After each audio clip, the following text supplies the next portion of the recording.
第22章歌词话有之声，上文王之声，名字话可以言之话一对人，话是许足在，声文之开，两马之列有。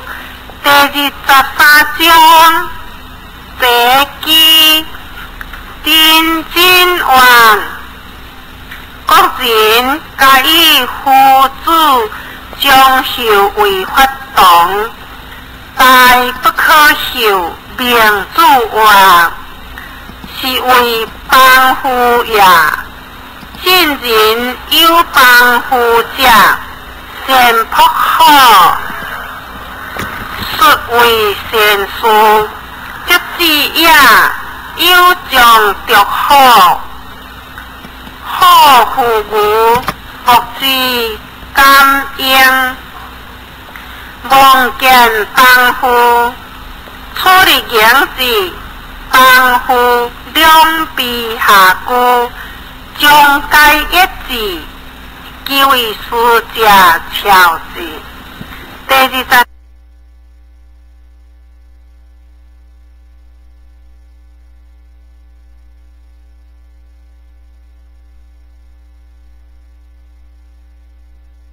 四章名字话，考之有理也，目之有色也，内之有声也，鼻之有嗅也，四肢之有安逸也，性也，有名言。君子不为性也，人之有辅助也。义之有君臣也，礼之有宾主也，智之有贤者也，圣人之有天道也，名也。